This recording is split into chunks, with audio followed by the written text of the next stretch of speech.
Olá a todos e todas, claro. Vamos continuar com os nossos exemplos resolvidos do capítulo 5, continuando com o exemplo 3. A figura abaixo, figura 5.12, mostra um bloco bloco deslizante, está aqui em cima, de massa 3,3 kg. O bloco está livre para se mover em uma superfície horizontal sem atrito e está ligado por uma corda que passa por uma polia sem atrito a um segundo bloco P, bloco pendente, P de pendente, de massa 2,1 kg. As massas da corda e da polia podem ser desprezadas em comparação às massas dos blocos. Enquanto o bloco pendente desce, o bloco deslizante acelera para a direita. Determine a aceleração do bloco D. Está aqui, D. Depois, item B, a aceleração do bloco P. E, por fim, C, a aceleração, ou melhor, a tração da corda. Bom, aqui nós temos que fazer o diagrama de corpo livre de cada um desses corpos separadamente. Vou fazer aqui em cima do desenho mesmo. Eu vou marcar aqui um pontinho. Quais são as forças atuando sobre este bloco? A primeira que vem em mente, pelo menos na minha, é a força de tração da corda, T. Depois, nós temos a força da gravidade, m vezes g, aceleração gravitacional. E, por fim, a força de apoio, também conhecido no Halliday como força normal. Como ele não está acelerando nem para cima, então ele não está sendo arremessado para cima e nem está atravessando, quebrando a mesa onde ele está apoiado, quer dizer, essas forças estão se equilibrando. E equilíbrio significa que elas se cancelam nesse sentido, elas são iguais. Superfície sem atrito significa que não tem atrito nenhum para trás. Portanto, a força resultante sobre este bloco, que é a soma das três, vai ser uma força... se essa cancela com essa, vai ser exatamente a tração. Então, vamos fazer aqui. A força resultante no bloco D deslizante, ela é, então, falando em vetor, sempre vai ser soma. Ela é a soma da força normal. Minha mão já melhora, vocês sabem. Sempre começa meio assim a letra. Força normal mais a força peso, mg, mais a tração. Como a gente já discutiu aqui, se o bloco não está sendo nem arremessado para cima, o que significaria que a força normal é maior que a peso, e nem atravessando a mesa, o que significaria que a força peso é maior do que a normal, se nenhuma dessas duas situações está acontecendo, elas são iguais. Então daqui a gente tira, dessa condição de equilíbrio vertical, a gente tira que a força normal, elas são iguais em módulo, mas são opostas em sentido. Então a força normal é igual a menos a força peso, porque uma está para cima, outra está para baixo, mas elas têm o mesmo módulo. Portanto, elas se cancelam nessa soma, porque elas são iguais com sentido oposto. Isso significa que a força resultante no bloco D é simplesmente igual à tração no fio. Ok. Isso foi no bloco D. Agora a gente vai fazer a mesma coisa no bloco P, no bloco pendente. Diagrama de corpo livre. Eu tenho a força peso para baixo. E detalhe, acabei de notar. Aqui a massa ele representa por emissão, né? Então vamos fazer uma correção. Então, depois alguém vai ver esse vídeo lá no futuro e falar assim: esse professor de Araque nem percebeu que aqui era mg. massa do bloco grande. E aqui nós vamos arrumar também. Eu não sei como nós vamos arrumar, nós vamos arrumar. Pera aí. Acho que com a ferramenta do laço eu consigo pegar só o M. Ou não pegar ninguém. Peguei? Ó, consigo. Vem aqui, coloco o M, pronto. Então aqui o bloco de baixo é Mzinho. Então aí sim, pego o laço. Faltou arrumar aqui, ó. Já que é para arrumar, né? Vamos arrumar direito. Prontinho. E aqui é Mzinho G. Do outro lado nós temos a tração no fio. A princípio você poderia dizer, essa daqui é a tração que o fio faz no corpo D. E essa daqui é a tração que o fio faz no corpo P. Isso aqui é legítimo, tá? Essas trações, a princípio, não precisariam ser iguais. Eu posso até vir aqui e dizer isso aqui é tração no corpo D, porque a gente estava falando do corpo D. Eu posso fazer isso. Acontece que eu sei que elas vão ser iguais, por causa de uma informação, que as massas da polia e da corda, principalmente da polia nesse caso, pode ser desprezada, e também dessa informação aqui que a polia é sem atrito. Então quando eu junto essas coisas, eu já sei que nós estamos num sistema de polias ideal, e polia ideal é aquela onde a tração dos dois lados tem o mesmo módulo. Repare que eu não vou colocar vetor, hein? Se eu colocar vetor, não é polia. Por que isso? Porque aqui é a força horizontal, aqui é a força vertical, e é isso que a polia faz. A polia vira a força. Então, é só o módulo que é igual. Muito bem, vamos lá, então, voltando para o corpo P. A força resultante no corpo P é igual à soma das forças que atua sobre ele, que é a tração atuando em P mais a força da gravidade.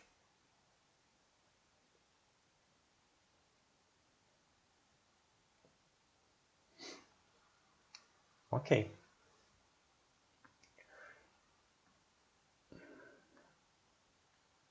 Eu não sei quem é esse, e eu não sei quem é esse a princípio, mas eu sei em módulo. É esse que é o detalhe. Então, eu sei em módulo que essas trações são iguais. Portanto, essas coisas estão conectadas. Isso é um detalhe importante.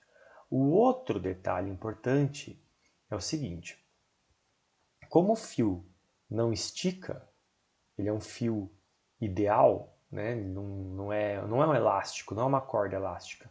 Então, cada milímetro que esse bloco se move para baixo faz com que esse aqui se mova o mesmo número de milímetros para frente. As distâncias dos dois estão amarradas, literalmente, por uma corda. Só que aqui na vertical e aqui na horizontal. Portanto, a aceleração desse cara é igual à aceleração desse. Porque a variação da posição é igual nos dois, portanto, a variação da velocidade é igual nos dois também. Então, em módulo, a aceleração do bloco D é igual à aceleração do bloco P, em módulo. Significa que se eu aplicar a segunda lei de Newton aqui em cima, que essa aqui é a força resultante no bloco P, ela tem que ser igual a quem? A massa pequena, massa do bloco P, vezes a aceleração do bloco P, vetor. Vetor do lado de cá, vetor do lado de lá. Acontece, gente, que... Vou passar mais para cá. Tudo isso aqui está na vertical. Esse vetor, ele está em J. Acho que eu avancei demais. Olha aqui, ó. esse cara está em J, a tensão, a gravidade também está na direção J e, portanto, a aceleração também está na direção J. A única diferença é o sinal desses aqui. Então, eu vou escrever isso aqui tudo em função de componentes. Vejam se vocês me acompanham. Quem é a tração em P? É o módulo da tração em P, módulo de TP. Vamos assumir que Y é para cima, e portanto J é positivo para cima e X é para cá, tá? Então esse cara aqui é TP vezes J mais mg vetor. G é sempre para baixo, portanto isso daqui vai ser menos GJ. E isso tudo tem que ser igual a M módulo de AP J. E a gente vai descobrir se isso é positivo ou negativo, dependendo de qual desses é maior. Como tudo tem J, eu posso dizer que TP, sem vetor, o módulo desse, mais com menos, menos, sem J, é igual a M a P. Virou um problema unidimensional. Eu quero saber a aceleração, mas eu ainda não tenho quem é essa tração. Não tem importância. Guarda essa equação. Tá?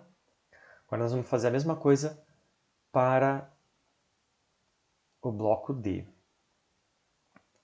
Então eu vou escrever aqui, eu sei que a força resultante é essa. Eu vou escrever que isso aqui tem que ser igual a mzão, dessa vez eu não vou errar, vezes a aceleração do bloco D.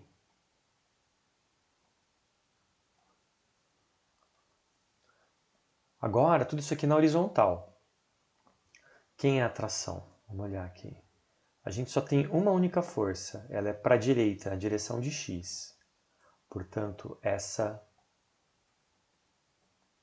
tração ela é o módulo da tração, TD, na direção I, e isso é igual a M módulo de AD na direção I também. Tirando os I's, porque eles estão iguais dos dois lados, se isso aqui vezes I é igual a isso aqui vezes I, significa que o que está aqui tem que ser igual ao que está aqui.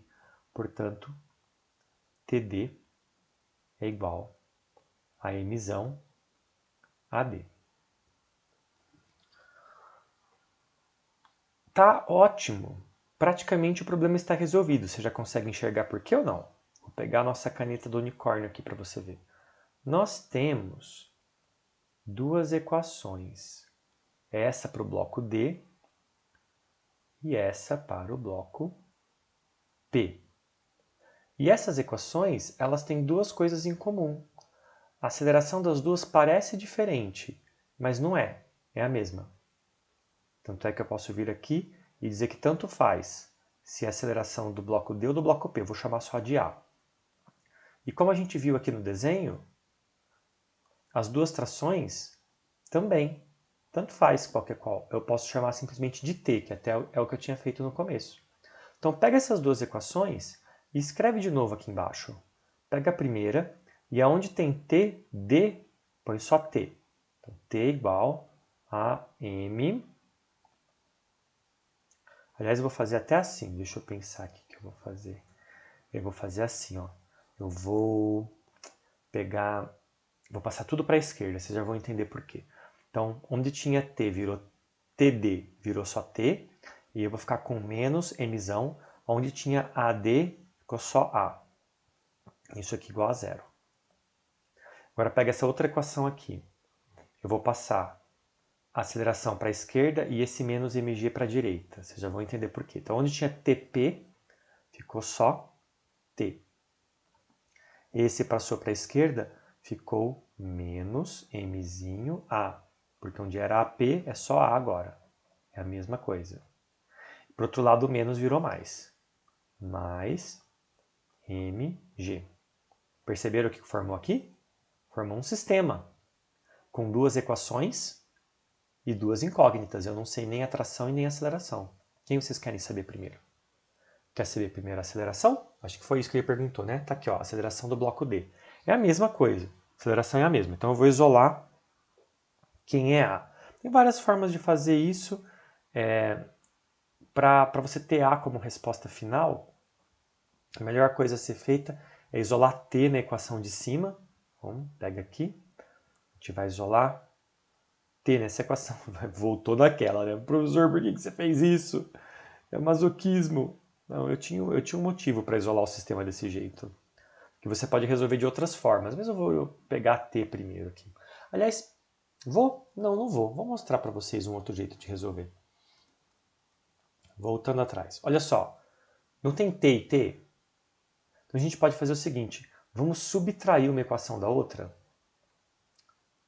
Vamos fazer a equação de cima. Chama essa equação aqui de 1 e essa aqui de 2. A gente pode fazer a equação 1 menos a equação 2. Olha o que acontece. T menos T, 0. Menos MA,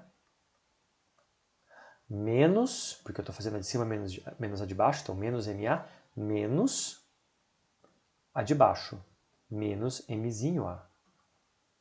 E agora aqui ficou 0 menos Mg. Então, 0 menos Mg. Do lado de cá, ficou menos MA, menos com menos mais, Mzinho A, que é igual a menos Mg. Coloca A em evidência, que fica Mzinho menos, aliás, pode deixar do jeito que estava. Eu vou colocar menos A em evidência, porque eu já estou vendo que tem um menos aqui, ó. Então, eu já estou olhando no futuro, ó. Menos A em evidência fica M sozinho, e aqui fica menos M. E do outro lado ficou menos Mzinho G. Agora sim, esse menos vai embora com esse, e eu posso passar para o outro lado dividindo essas massas e fica A é igual a Mzinho dividido por Mzão menos Mzinho vezes G. Esse parênteses aqui, essa parte, é adimensional, porque é massa em cima dividido por massa embaixo. Se é dimensional, está tudo certo, porque do lado de cá tem unidade de aceleração, do lado de cá também. Basta colocar valores. Então, quem é a massa pequena? Vou voltar aqui no problema para a gente ver. O bloco grande é 3,3, o bloco pequeno é 2,1.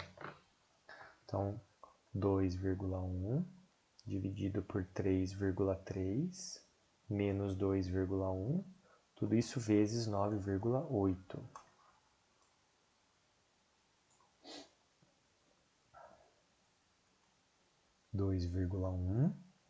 Aqui embaixo nós temos 3 menos 2 é 1 e aqui 3 menos 1 é 2. Então, 1,2 vezes 9,8. Ok? E aí nós temos 2,1 dividido por 1,2. E isso vezes 9,8. Na calculadora dá 17,15. Como só valem dois algarismos significativos, a resposta é 17 metros por segundo ao quadrado. Ok. Agora, a gente vai voltar. Esse aqui é a aceleração. E essa resposta ela é a mesma. Ela é a aceleração do bloco D, mas ela também é a aceleração do bloco P. Agora falta apenas a tração na corda. Basta voltar e resolver o outro lado do sistema. Agora sim, vou puxar minha caneta das galáxias aqui, ó. É o nome, tá? Não sou eu que estou inventando, não. T igual T é igual a MA A massa grande é 3,3. A aceleração a gente viu que é 17. Na verdade eu vou usar o 17,15 daqui de baixo, mas eu vou lembrar que só tem dois algarismos significativos. Então isso aqui vezes 3,3 dá 56,5,9, enfim, dá 56 com dois algarismos significativos. 56 newtons. E é isso. Esse aqui foi simples. Vamos para o próximo. Corda, bloco e plano inclinado. Muitos estudantes consideram os problemas que envolvem rampas, os planos inclinados, particularmente difíceis. A dificuldade é provavelmente visual, porque nesse caso temos de trabalhar A, com o sistema de coordenadas inclinado e B, com as componentes da força gravitacional e não com a força total, ou seja, com as componentes da força gravitacional, mas não com a força total. Esse é um exemplo típico no qual todas as inclinações e todos os ângulos são aplicados. Ou melhor, são explicados. Apesar da inclinação, a ideia-chave é aplicar a segunda lei de Newton à direção ao longo da qual ocorre o movimento. Sim, porque a segunda lei de Newton tem a ver com a aceleração. Então, se o movimento vai ocorrer no inclinado, aplique ela no inclinado. Você aplica a segunda lei de Newton vetorialmente, né? Mas eu entendi o que ele quis dizer. Quer dizer que simplifica os cálculos das componentes quando você faz na direção do movimento, que é o plano inclinado mesmo. Então, na figura, uma corda puxa para cima uma caixa de biscoitos ao longo de um plano inclinado sem atrito, cujo ângulo é θ igual a 30 graus. A massa da caixa é m igual a 5 kg, e o módulo da força exercida pela corda é de 25,0 newtons. Qual é a componente A da aceleração da caixa na direção do plano inclinado? Então, está puxando para cima. Vamos lá, vamos fazer o diagrama de corpo extenso.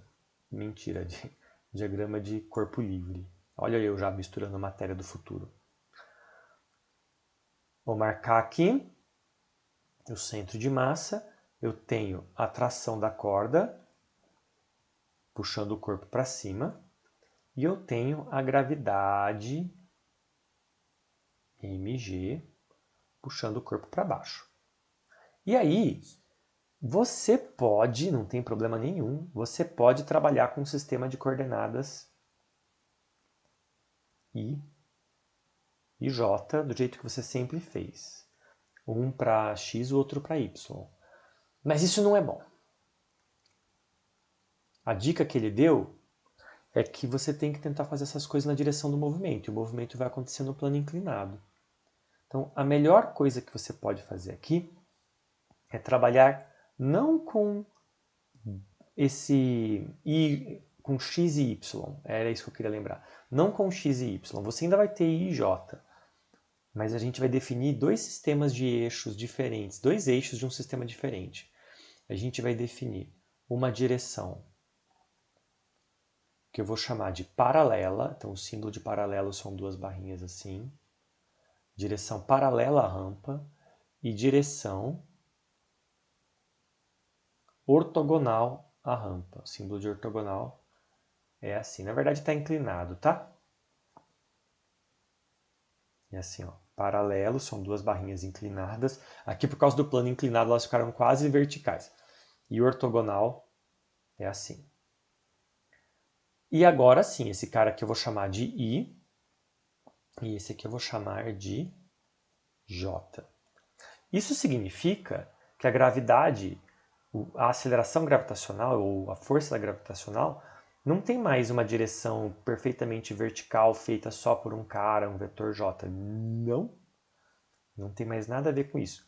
Agora, a gravidade, ela desce assim, ó, e ela tem uma parte em I e uma parte em J. E para saber isso, eu venho aqui e faço essa decomposição, ó. Na direção ortogonal à rampa e na direção paralela à rampa. Então, eu tenho duas componentes da gravidade. A gravidade, G, ela é formada de uma componente paralela na direção I, porque I está paralelo à rampa, mais uma componente ortogonal na direção J. E olha, quem falou que esse símbolo tinha que ser X e esse aqui Y, certo? São só letras, isso aqui são só outros símbolos, não importa. O importante é você saber o que você está dizendo, você saber que um faz 90 graus com o outro, de forma que isso aqui continua sendo uma base de vetores. Então aqui eu tenho, nessa direção, o G paralelo, a componente paralela, e nessa direção eu tenho a componente ortogonal, tá bom? E aí a gente vai montar agora a segunda lei de Newton.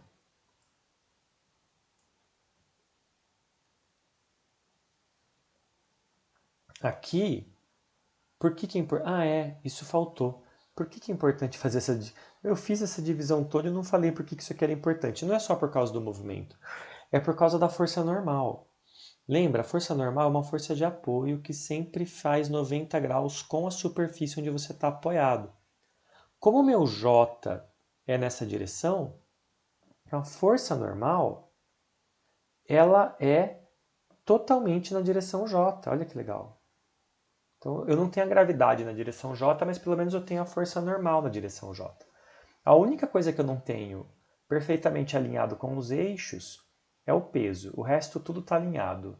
A tração está alinhada com o eixo paralelo e a força normal está alinhada com o eixo ortogonal. Não era a coisa mais importante do problema como um todo, mas era razoavelmente importante falar da força normal ali. Muito bem. Vamos falar então da segunda lei de Newton. A força resultante é igual à soma de todas as forças. Então, força normal mais a tração no fio mais a força peso. Lembra, quando está falando de vetor, não tem sinal diferente. A regra da força resultante é a soma das forças, então isso aqui é sempre força. Agora a gente vai falar quem que é quem. Então, como a gente descreveu aqui em cima, a força normal, ela está na direção de J, então ela é o módulo da força normal J, vírgula.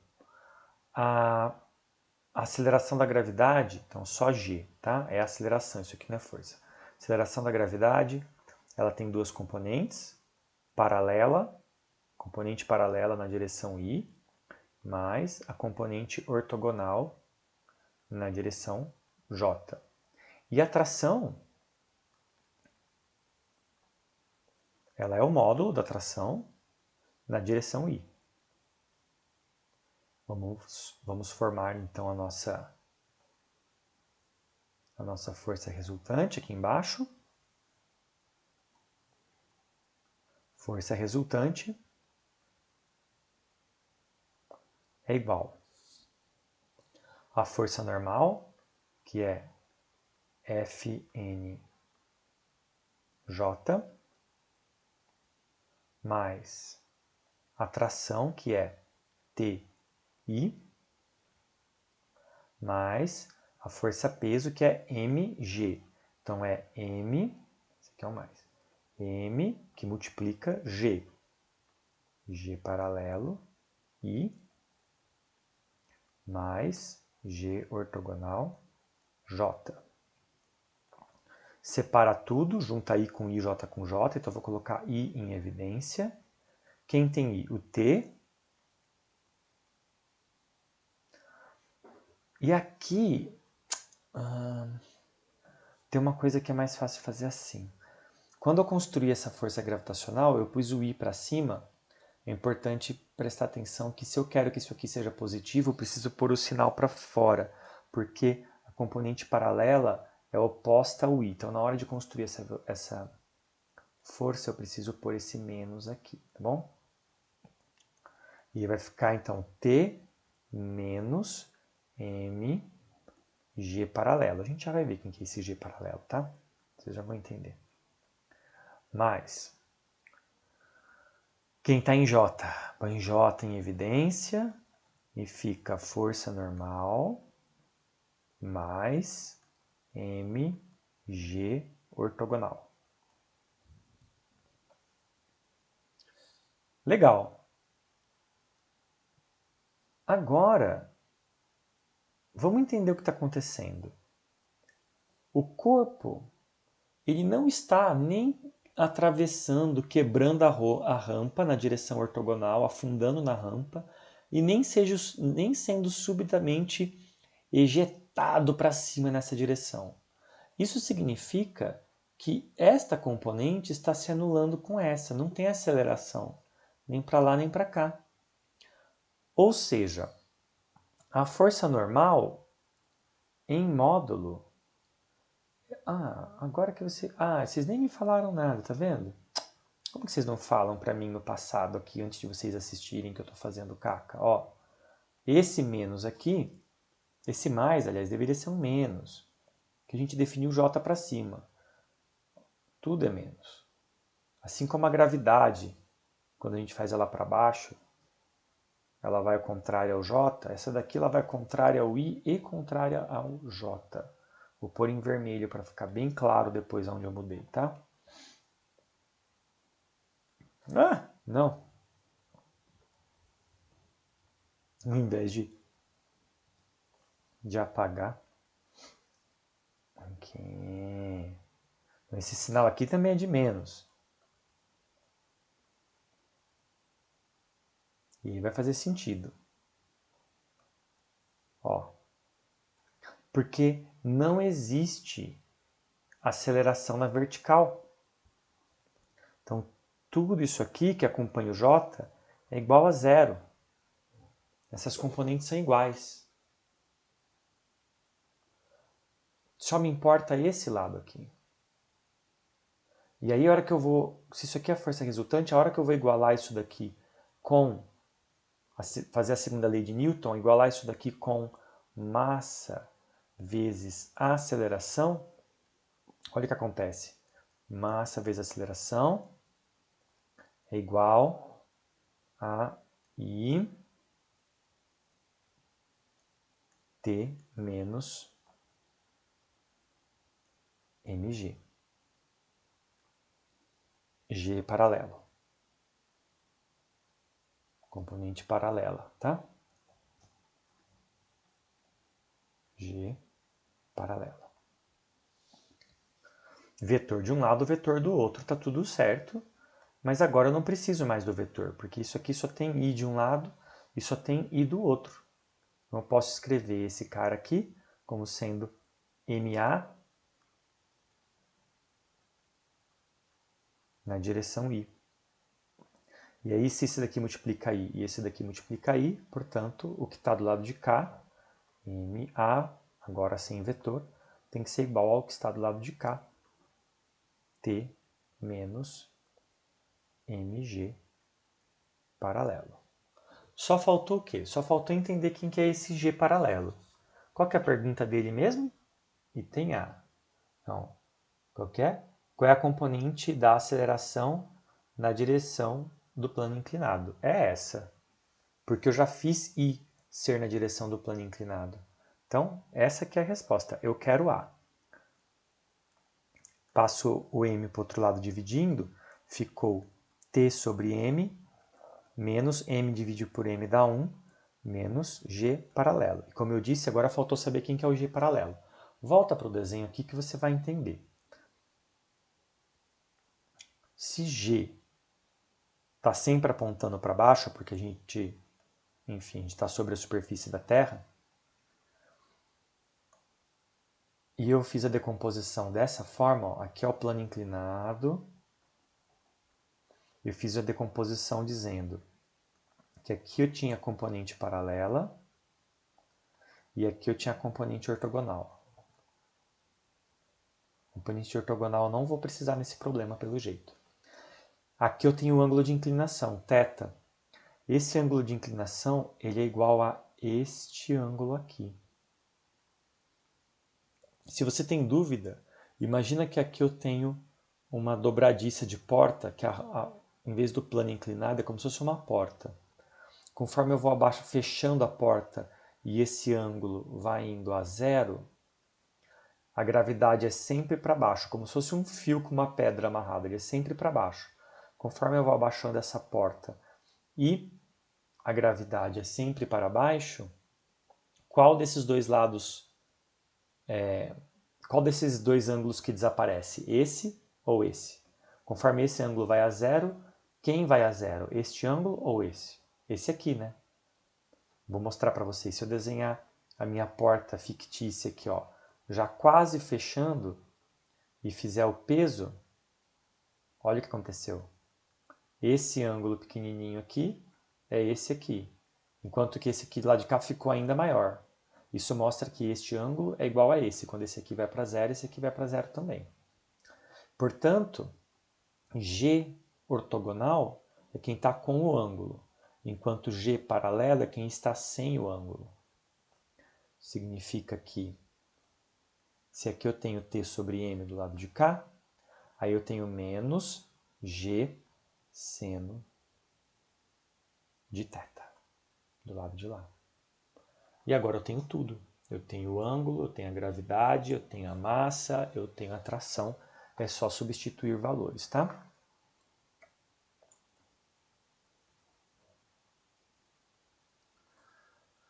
A atração é 25 newtons, 25,0 newtons. A massa é 5,00 quilogramas. Menos a gravidade é 9,8 e seno de 30 é meio. Eu uso meio assim, ó, mas na verdade não é justo falar meio, porque ele deu ângulo, opa, ficou meio lento aqui, com dois algarismos significativos só, se você reparar. Então, da outra vez também, quando a gente usa raiz de 3 sobre 2, eu já queria ter comentado isso, eu esqueci. É sempre bom lembrar que esse número aqui vai contribuir com dois algarismos significativos. Mesmo ele não é meio exato. Então, o certo é escrever meio assim, ó, com dois algarismos significativos. Ok, 25 dividido por 5 é 5, com três algarismos significativos mesmo.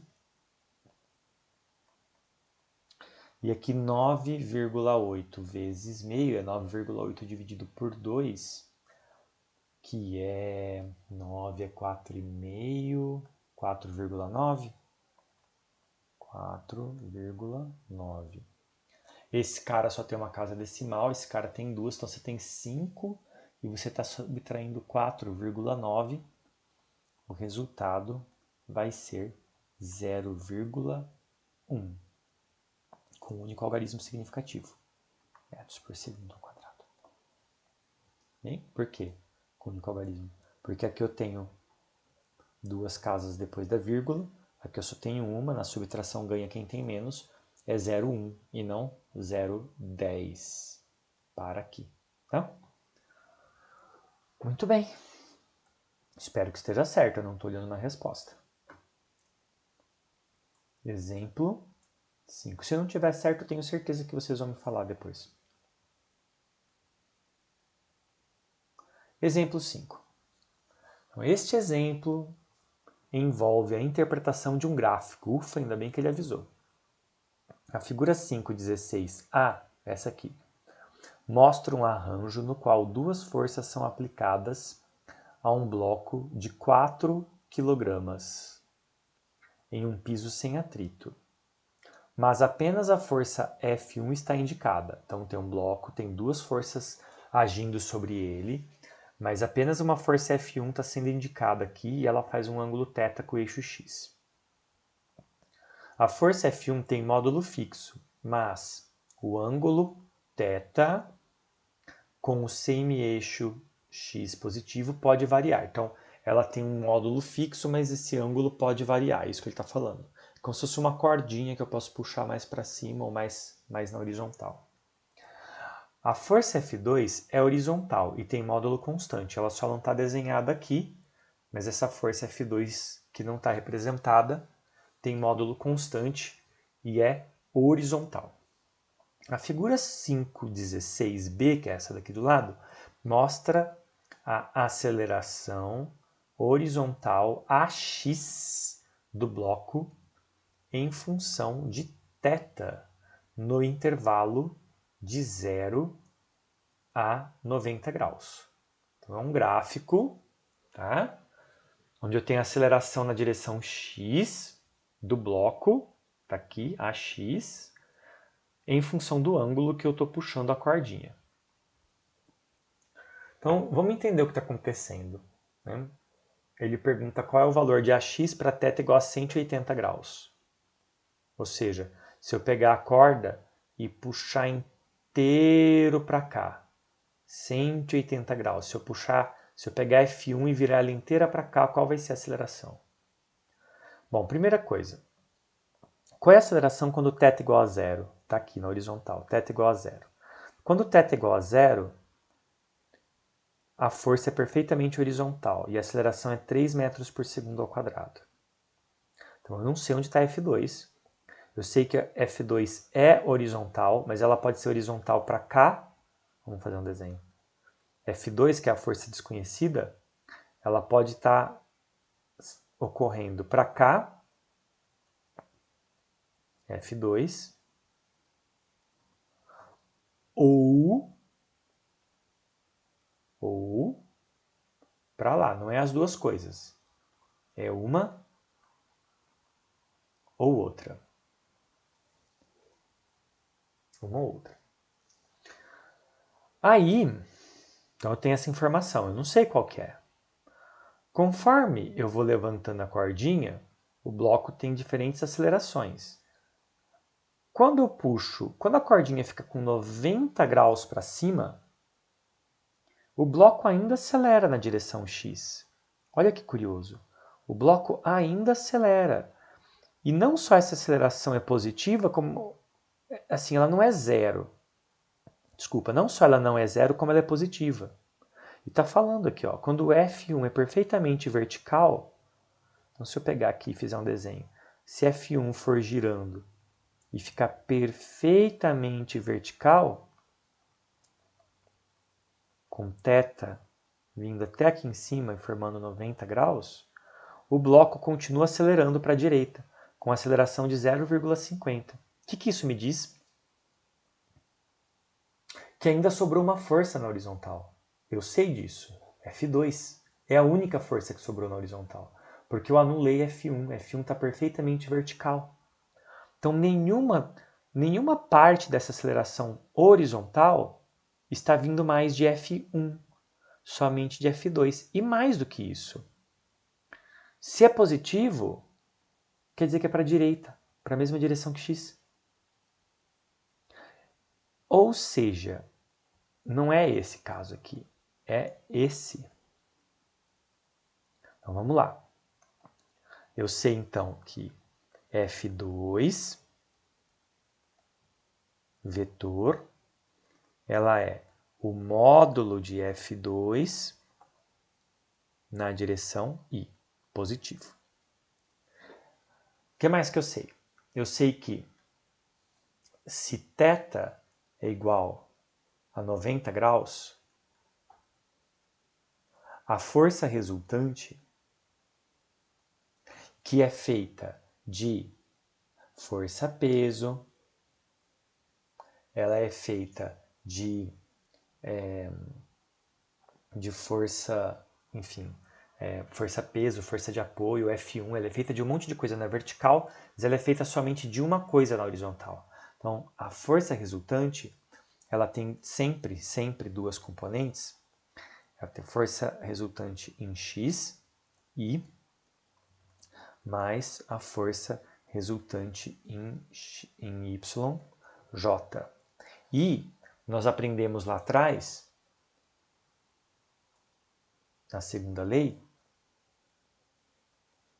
que quando eu digo que isso daqui é igual a massa vezes a aceleração, e a aceleração também tem duas componentes, AX na direção Y mais AY na direção J, um vetor é simplesmente uma lista.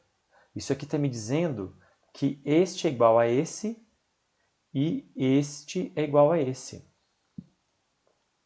X com X, Y com Y.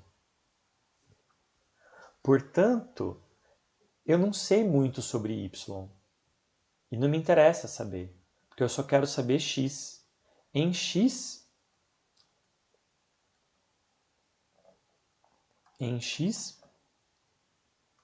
eu sei que a força resultante em X I tem que ser igual a massa vezes a aceleração x i. E quem é a única força na direção x? F2. Com esse ângulo de 90, só F2 pode estar puxando aqui, só a força desconhecida. Ou seja, a força resultante, ela é apenas F2. Então, F2i é igual a MAXI. Se só tem I dos dois lados, posso tirar o I daqui. Fica que F2 é igual a MAX. Portanto, nada. Eu ia isolar o AX, eu não quero isolar o AX. Eu já sei quem é o AX. O AX nesse ângulo, ele é 0,50 e a massa do corpo, acho que era 4 kg, é isso? É, 4 kg. Então é 400 vezes 0,50. 0,50 é meio, só tenho dois algarismos significativos. Metade de 4 é 2, só que agora com dois algarismos significativos. 2,0 newtons. Esse é F2. Portanto, quem é F2 vetor? Voltando a substituir aqui em cima. É 2,0 I em newtons. Ok. Agora que eu sei isso, eu posso responder a outra pergunta. Porque essa força não muda mais. Ele fala que ela é constante. Então agora, a pergunta é, qual o valor da aceleração x do bloco quando o ângulo é 180? Então pega a força F1 e vira ela inteira para o lado de lá. Então, se... Vou mudar de cor, já fiz muita coisa em vermelho. Se θ é igual a 180 graus, então agora a minha força F1 vetor, ela está inteira para o lado de cá, inteira contra x. Portanto, ela é menos o módulo de F1 vezes I. O que significa, voltando aqui na minha segunda lei de Newton, que agora a força resultante em x, ela não é só F2, como a gente fez aqui. Não, não, não. A força resultante em x, não vou nem escrever o i dos dois lados, tá? Continua sendo MAX. Só que agora, força resultante em x, ela é 2, ela é F2, vamos escrever, né? Ela é F2 em módulo, positiva, e ela é menos F1.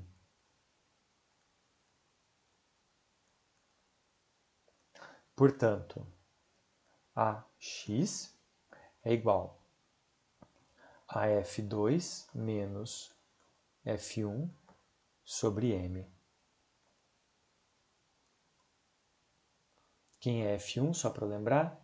F1...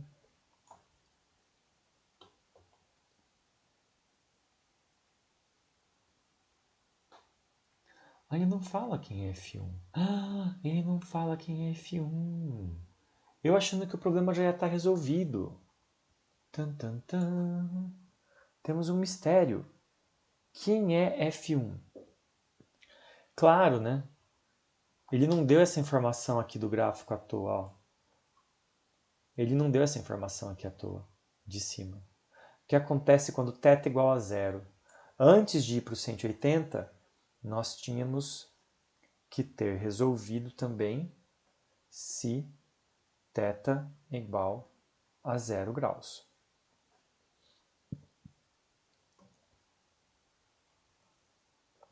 Vou mudar de cor de novo. Então, o que acontece quando θ é zero? Quando θ é zero, as forças, agora que eu já sei que F2 é completamente na horizontal positiva, F1 vetor é mais F1 em módulo, que eu não sei quem é, na direção I.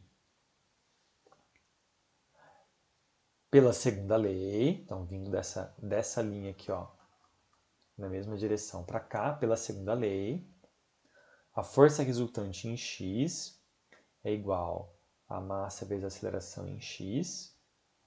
E a força resultante em x, então, ela é F2, porque a gente já sabe que é positiva, a gente já sabe que é sempre constante, mais F1, que eles estão na mesma direção de I. Mas esse AX quem que é? Não é meio, não. É 3, porque ele depende do ângulo, lembra? Para isso que a gente tem um gráfico. Ó, é 3,0 quando o θ é 0. Então a gente usou os dois ângulos do gráfico. A gente usou quando o θ é 90 para descobrir o F2 e quando o θ é 0, sabendo F2 para descobrir quem é o F1. Então, F1 é igual a M AX menos F2. Então, F1 é igual a massa é 400 vezes AX é 3,0 e o F2 nós descobrimos que é 2. Então, 3 vezes 4, 12, com dois algarismos significativos, isso aqui é 12 só, sem casa decimal, menos 2,0, o resultado é com 0 casas decimais, que é 10 newtons. Agora que eu sei F1, eu jogo ele aqui. Quem é a aceleração na direção x para 180? F2 era 2, menos 10 sobre a massa. Em cima nós temos 8, sem nenhuma casa decimal, que dividido por 4, com 3 casas decimais, dá meio, com 3 algarismos significativos, dá meio com um único algarismo significativo, porque eu tenho 1 aqui e 3 aqui. Meio metro por segundo ao quadrado. Ufa! Então, com θ igual a 90 nós descobrimos F2, com θ igual a 0 a gente descobriu F1 usando F2, e aí com F1 e F2 no θ 180 nós descobrimos a aceleração para aquele ângulo. São 3 acelerações, uma aceleração para 90, uma aceleração para 0 e a pergunta era aceleração para 180. Muito bem. Forças em um elevador. Este exemplo é tão bacana, que eu vou deixar ele por último. Aceleração de um bloco empurrado por outro bloco. Alguns problemas de mecânica envolvem objetos que se movem juntos, seja porque um está empurrando o outro, seja porque estão unidos por uma corda. Neste exemplo, a segunda lei de Newton é aplicada a um sistema formado por dois blocos e, em seguida, aos dois blocos separadamente. Então ele deu uma breve introdução ao problema. Nessa figura, uma força horizontal constante FAP Quer que eu dou um zoom aqui para poder ler melhor? Ó, FAP de módulo 20 newtons é aplicada a um bloco A de massa MA igual a 4 kg. Está aqui. Então, eu tenho uma força FAP que é aplicada na superfície esquerda, empurrando esse bloco A. E o bloco A empurra, por sua vez, o bloco B, que tem massa MB igual a 6 kg. Os blocos deslizam em uma superfície sem atrito ao longo de um eixo X. Item A. Qual é a aceleração dos blocos, no plural? Então, qual é a aceleração do sistema como um todo? Item B. Qual é a força horizontal FBA exercida pelo bloco A sobre o bloco B? Então, qual é a força que A faz em B? Bom, a primeira pergunta, na verdade, é mais simples. Vou pegar minha caneta das galáxias aqui, ó. Imagine que ao invés de ter dois blocos, eles fossem um único corpo com esse formato aqui. Quem seria a massa total? A massa total seria MA mais MB. Então, nesse caso, eu tenho um único corpo, MAB, cuja massa é MA mais MB. E aí a segunda lei de Newton, ela faz menção à soma das forças externas, né? Força interna não causa aceleração, apenas força externa. Então, se eu disser que meu sistema é o conjunto desses blocos e que MAB é a massa total do meu sistema, a segunda lei de Newton me diz o seguinte. Ela me diz que a força resultante, sendo a soma das forças externas, é igual à massa do sistema, massa total, vezes a aceleração do sistema. Nós estamos falando de um movimento só na direção de x, então do lado de cá é só y, do lado de cá é só y, eu posso jogar fora os vetores. Quem é a força resultante? Quem é a única força externa? É o FAP que ele deu. E quem é a massa do meu sistema? É o MAB que a gente acabou de calcular somado aqui embaixo.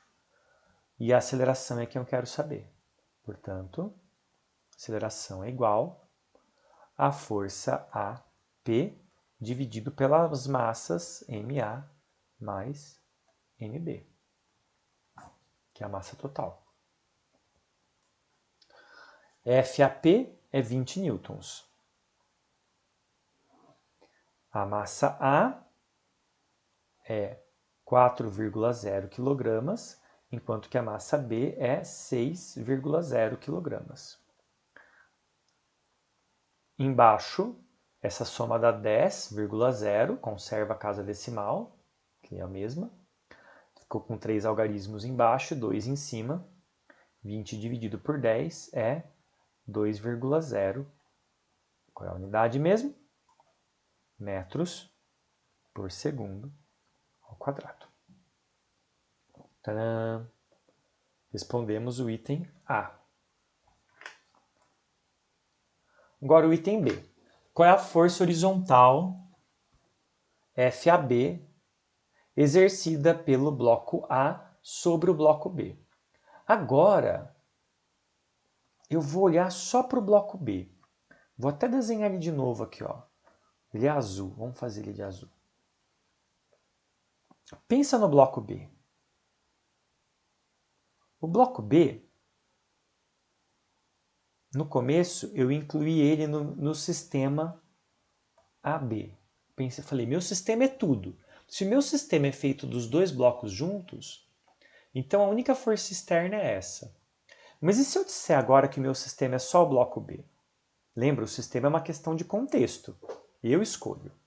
Então, se o meu sistema é só o bloco B, quem está empurrando o bloco B?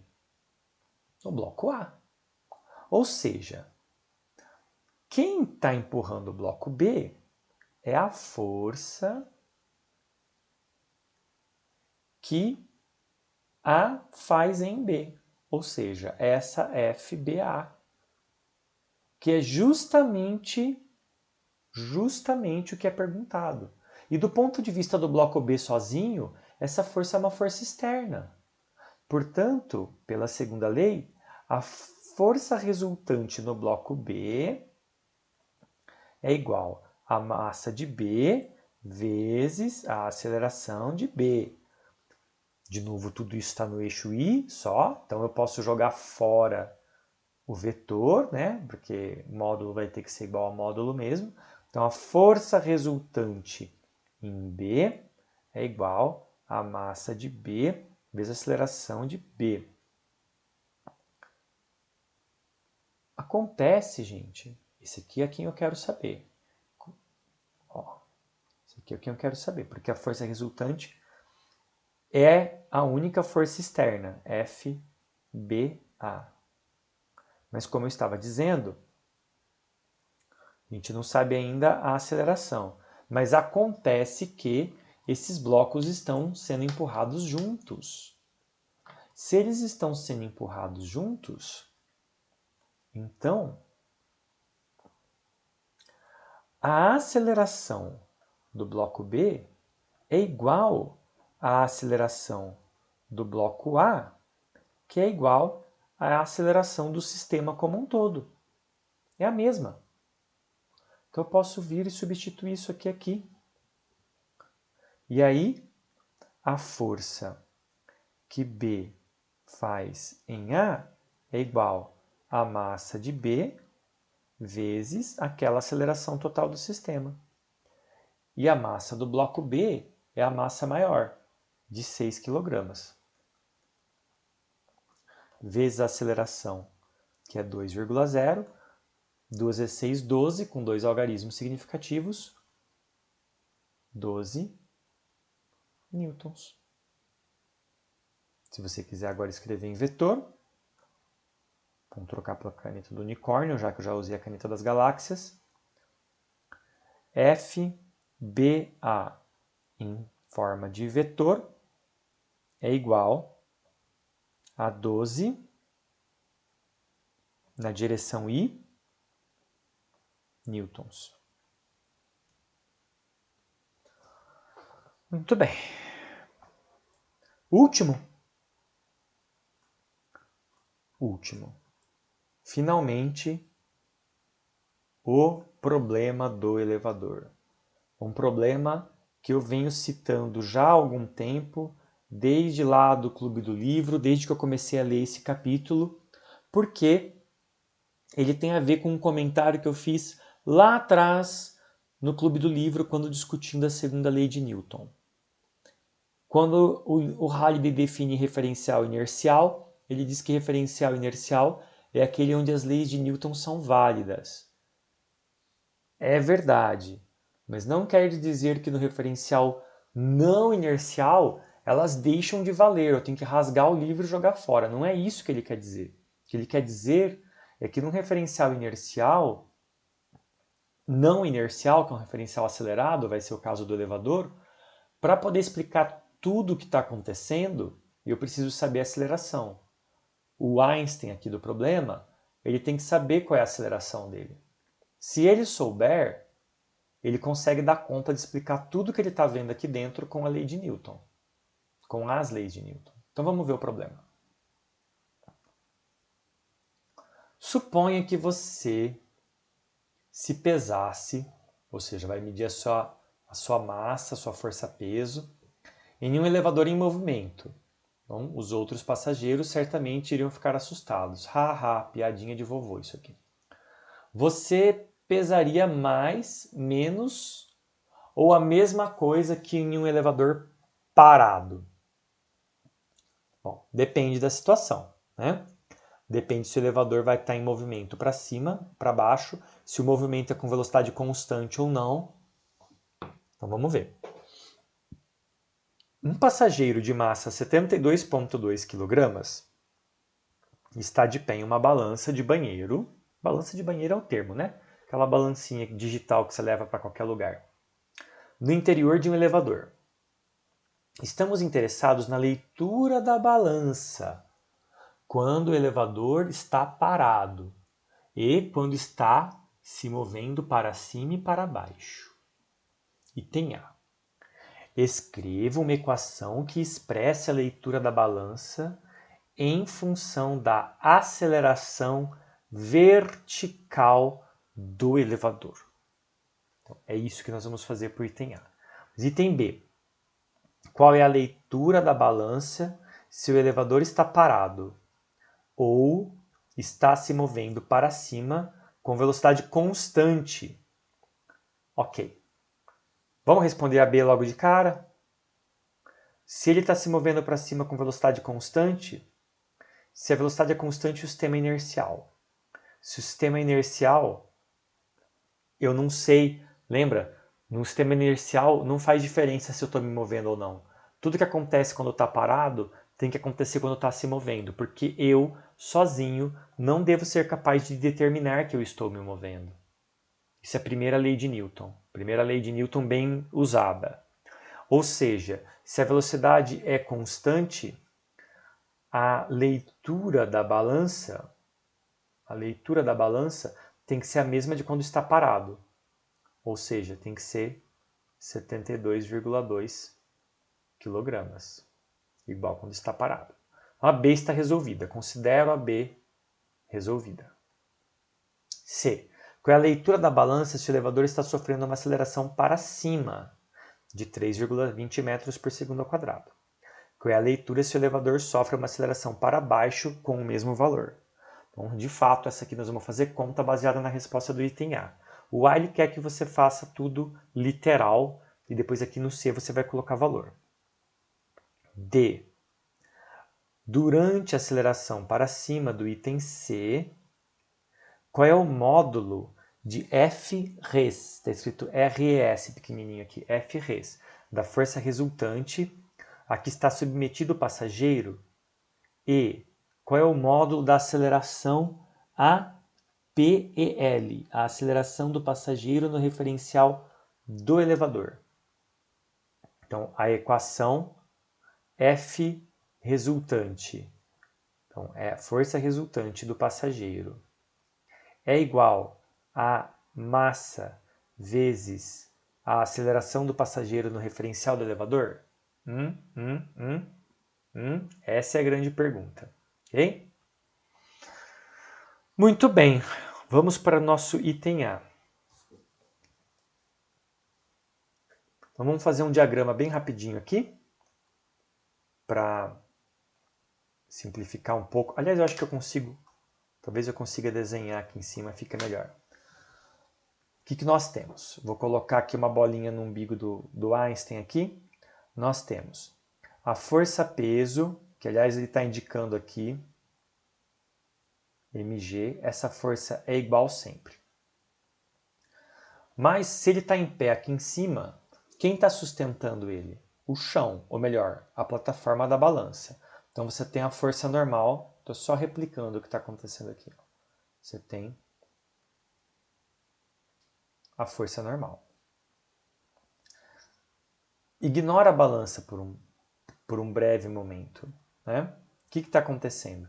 Eu tenho a força da gravidade e eu tenho a força normal. E a balança? De onde vem a leitura da balança? A leitura da balança, olha aqui para a balança. A balança tem um prato e a pessoa está pisando em cima dela. Então, quando a pessoa pisa, ela aperta a balança, a mesma força normal que está para cima é a força feita no prato da balança. E essa força, se a balança te empurra, você empurra ela de volta, essa força, ela é pela terceira lei de Newton, ela é igual a essa de cima, e é isso aqui que a balança lê. Então nós vamos determinar quem é a leitura da balança, primeiro de tudo. Leitura da balança. O que a balança me fala? A balança foi feita para ser usada no banheiro, igual ele fala aqui, né? Uma balança de banheiro. Feita para usar na sua casa. Não é feita para usar no elevador. Então, o que ela faz? Ela pega essa força de apoio que é colocada sobre ela e fala, olha, se você estiver parado no banheiro de casa, essa força de apoio ela é igual ao seu peso, mg.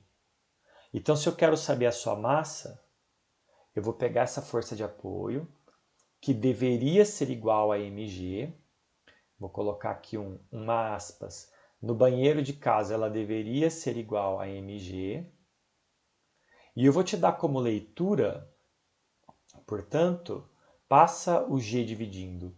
Eu vou dizer para você que o ml, massa na leitura, a massa lida, ela é a força de apoio sobre o piso da balança dividido pela aceleração da gravidade, dividido por g. Essa é a leitura.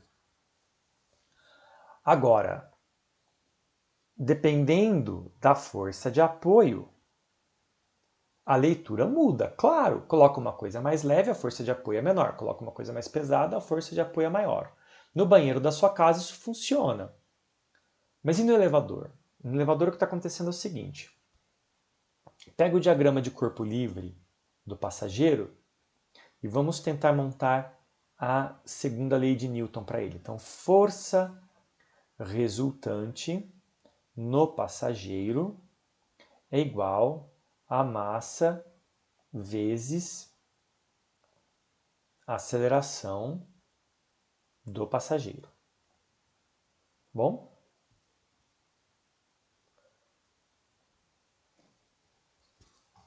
Vamos pensar um pouco. Se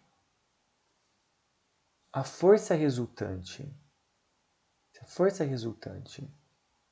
é a soma das forças, e a gente tem Fn para cima positivo na direção de I, e Fg para baixo negativo na direção na direção de Y, e Fg para baixo no sentido contrário. Então quem são essas forças, né? Fn é módulo de Fn na direção J, e a força da gravidade para baixo ali, ela é o módulo da força da gravidade J, só que negativo. E o módulo da força da gravidade é, vou fazer aqui embaixo, mg. Bom? Isso aqui não muda, hein? Essa massa não é a massa lida. Isso é massa mesmo, do corpo. Massa gravitacional ou massa inercial, de acordo com o princípio da equivalência. Então, quem é o lado de cá? Quem é essa força resultante? É a soma das duas. Né? Se é a soma das duas, é a parte positiva. Repare que eu não estou usando J em lugar nenhum, porque o problema é unidimensional, tá? Eu usei aqui só para mostrar. É a força normal mais menos mg. Isso daqui é igual a massa do passageiro, de novo, vezes a aceleração do passageiro. E a aceleração do passageiro é igual à aceleração do elevador, não é não? Eles estão acelerando juntos. Aqui eu estou supondo que a perna do Einstein é rígida, né? Então, conforme ele começa a acelerar para cima, no começo dá aquela bambeada, mas depois, se você mantém a aceleração, a plataforma estabiliza, a perna fica firme no lugar, ninguém mais está se mexendo, portanto, a aceleração do elevador para cima é igual à aceleração do passageiro para cima. Então, se isso é verdade, eu consigo isolar a força normal como sendo massa vezes a aceleração do passageiro, passa para o lado de lá, mais massa vezes gravidade. E aí eu posso pegar isso e substituir na minha leitura. A massa, vamos fazer para o lado de cá. A massa lida, a massa da leitura, é a força normal dividido pela gravidade.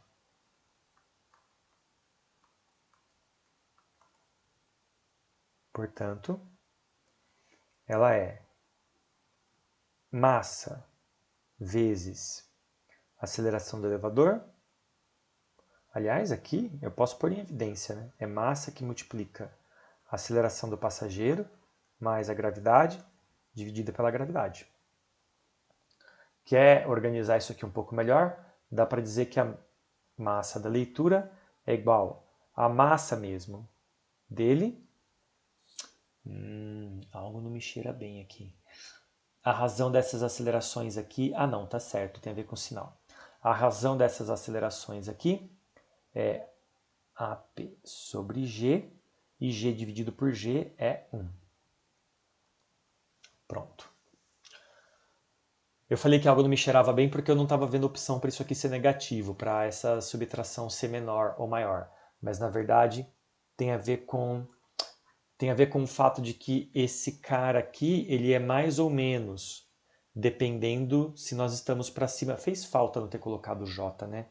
Eu fui preguiçoso, não fui? Não, eu fui. Eu devia ter escrito isso aqui. Até mudar de cor.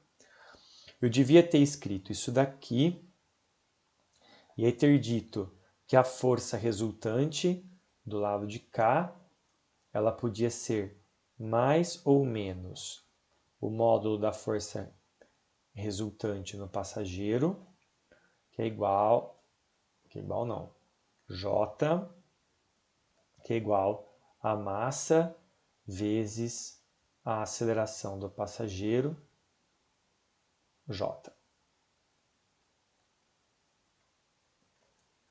Ou melhor ainda, agora, pensando ainda mais,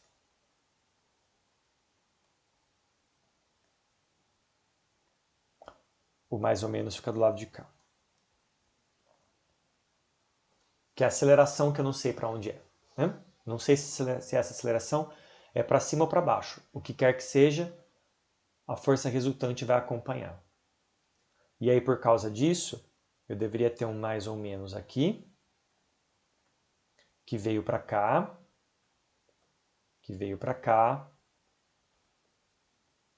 e aí dá para arrumar esses termos aqui. Dessa vez eu vou apagar.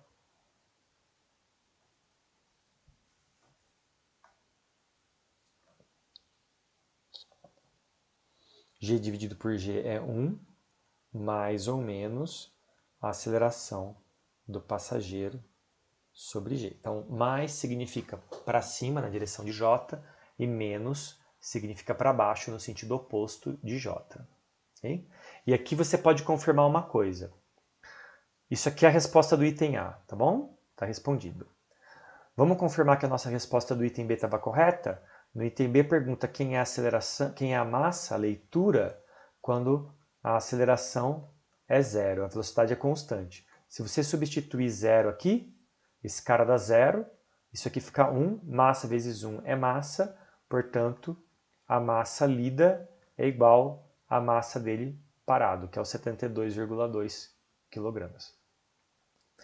O item C tem as duas situações. Então agora a aceleração ela é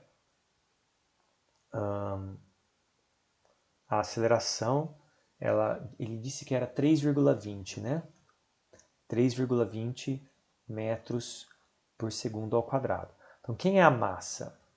A leitura, aliás, a leitura é igual à massa dele, 72,2, que multiplica 1 mais ou menos 3,20 dividido por 9,8. Vou ganhar um pouco de espaço para cá. Vou manter o 72,2 ali. O que aconteceu? O que aconteceu? Pá. Manter aqui. 1 mais ou menos 3,20 dividido por 9,8 dá 0,326. 0,326 mais um monte de coisa, mas na verdade só dois algarismos significativos me importam. Tá? Porque o 9,8 tinha 2, que é menor do que 3 de cima.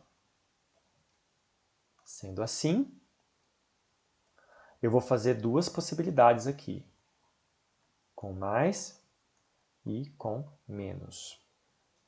Vamos ver? A leitura massa, leitura mais, então ela é 72,2. Esse 1 tem precisão infinita. Então, quando eu faço essa soma aqui, fica 1,326, blá, blá, blá. Só que somente esses dois algarismos, essas duas casas decimais importam. Então, porque era o 32 aqui. Sendo assim, eu tenho duas casas decimais aqui e uma só. O resultado... Ah, não, mentira. Aqui não é vezes. Então, eu tenho 3 algarismos significativos. Eu tenho 3 algarismos significativos aqui e 3 aqui. Mas eu vou usar o número da calculadora do jeito que ele está lá. Então, é isso daqui vezes 72,2. E a resposta com 3 algarismos significativos é 20... Opa! Espera aí. Faltou somar 1 na minha conta aqui, vezes 72,2. Ufa, dava errado. 95,8. 95,8 quilogramas. Então, de 72 quilos você se sente como se tivesse 95. Essa é a leitura da balança. Por outro lado,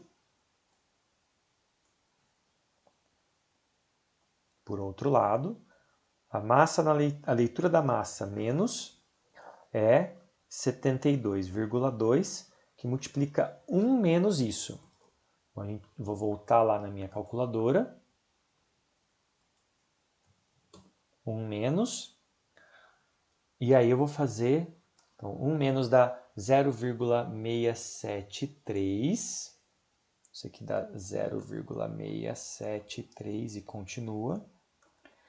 De novo, só duas casas decimais eu posso aproveitar. Aqui era 3 algarismos significativos, aqui vai acabar tendo somente 2. Então esse produto aqui é diferente. Eu vou pegar esse número do jeito que ele está na calculadora e fazer vezes 72,2. Isso dá 48,6, mas com 2 algarismos significativos somente, isso dá 49 quilogramas. Muito bem, essa é a resposta do item C. E agora, finalmente, a hora da verdade. Durante a aceleração para cima, então, considerando a massa para cima, qual é o módulo da força resultante a que está submetido o passageiro? E qual é o módulo da aceleração do passageiro no referencial do elevador? Quem é o módulo da aceleração do passageiro no referencial do elevador? Se você fosse uma outra pessoa aqui, ó, você está pegando carona. Se você fosse uma outra pessoa junto no elevador, do mesmo jeito que o passageiro original, aqui o Einstein, tem a mesma aceleração que o elevador, você também tem. Então você não está acelerando com relação a ele. Portanto, vocês não estão acelerando com relação ao elevador. Então a aceleração do passageiro com relação ao elevador é 0. E entender. A aceleração do passageiro P no referencial do elevador é 0, porque eles estão indo juntos. E nós já usamos isso. A gente usou isso aqui em cima, para dizer que a aceleração do passageiro é igual à aceleração do elevador. Portanto, se isso aqui é verdade, quem deveria ser a força resultante? Pela segunda lei de Newton, força igual a massa vezes aceleração. Se a força resultante é igual à massa vezes a aceleração do passageiro no referencial do elevador, e esse cara aqui é zero, quem é a força resultante? Zero também.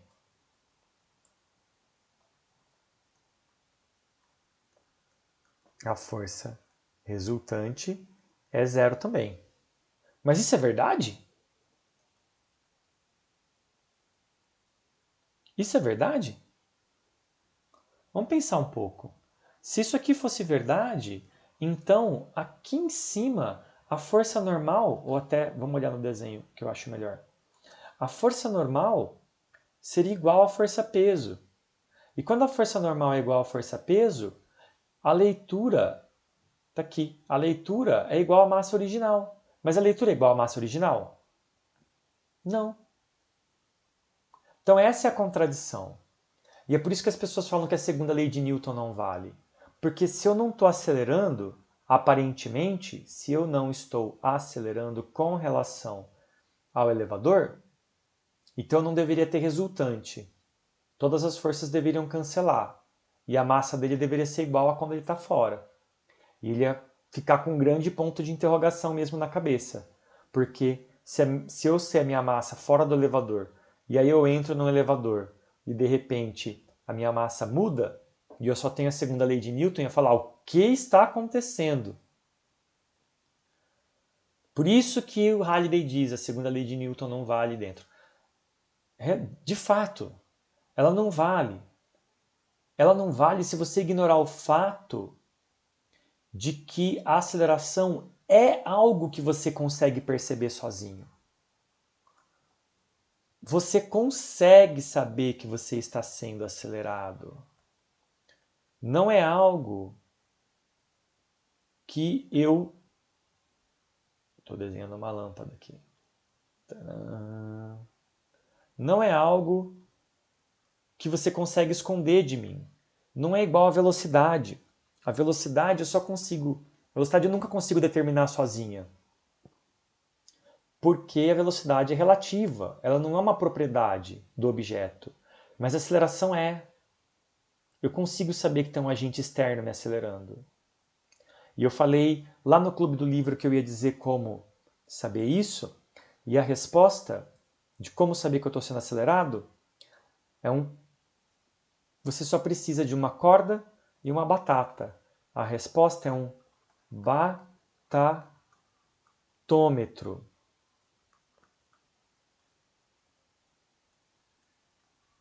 É uma brincadeira isso. Mas o que é um batatômetro? Imagina que eu estou não na vertical, mas na horizontal, que é mais fácil. Imagina que eu estou num veículo perfeitamente fechado, sem nenhuma janela. Estou aqui dentro.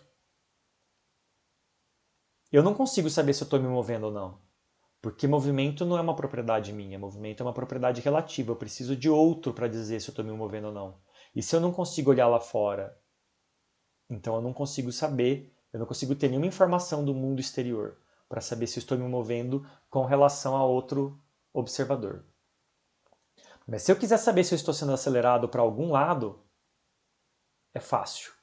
Eu venho aqui no teto, eu amarro uma cordinha com uma batata, ou qualquer massa, na verdade. Por causa da gravidade, essa linha vai ficar esticadinha para baixo, bonitinha. Aí o que acontece se eu estiver sendo acelerado, por exemplo, para lá? Se eu estiver sofrendo uma aceleração para lá, a linha da batata vai deslocar para trás. Você sabe por quê? Porque eu não vou estar me movendo com relação ao piso, também não vou estar me movendo com relação à batata, nem à corda. Todo mundo vai ter a mesma aceleração A.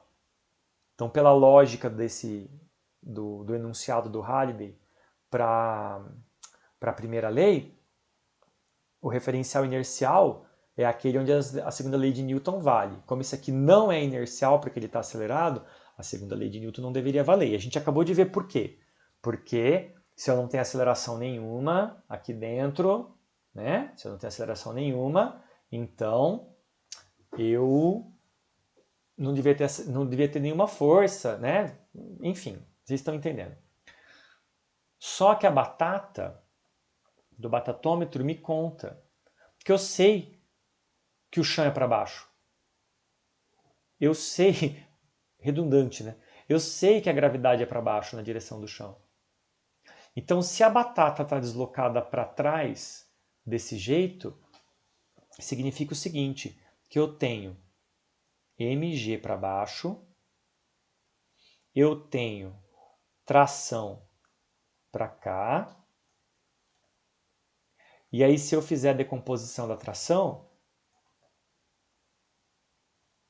com esse ângulo, o ângulo que está aqui é o mesmo ângulo que está aqui, eu falo, beleza, a componente vertical anula com a gravidade. E essa parte do fio? O que está acontecendo com essa força? Essa força que o fio está fazendo para frente é ela que está fazendo a batata acelerar com a mesma aceleração do meu veículo. Se eu sei a massa da batata e eu sei esse ângulo, porque eu posso medir, eu posso pôr um transferidor aqui e medir esse ângulo, se eu sei o ângulo, sei a massa da batata, eu consigo tirar quem é a aceleração de dentro do veículo. Eu sei que eu estou acelerado. Se eu sei que eu estou acelerado, eu consigo usar a segunda lei de Newton aqui dentro. Então não é que a segunda lei de Newton deixa de valer, eu rasgo o livro, boto fogo, vira nova Inquisição, porque eu estou dentro de um lugar que eu não consigo ver lá fora. É que eu tenho que levar em conta todas as informações. E de fato, se eu só olhar para as informações deste ambiente fechado, a segunda lei de Newton vai falhar, ela não vai funcionar. Mas sempre é possível construir um instrumento, no meu caso foi o batatômetro, mas sempre é possível construir um instrumento que te denuncie que você está sendo acelerado. Porque a aceleração ela é absoluta. Quando um corpo faz força sobre você, você sabe que você está sofrendo uma força. E, neste momento, você olha e fala, ah tá, então quem está acelerando a batata? Essa força aqui ficou sem ninguém. Essa componente da tensão do fio, ela está desequilibrada, ela não tem ninguém do outro lado cancelando ela.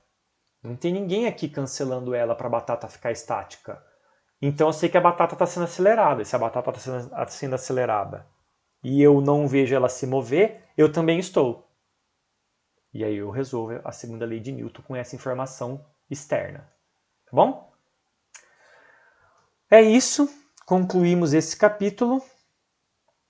Vejo vocês no capítulo 6, ainda falando sobre forças. Até a próxima.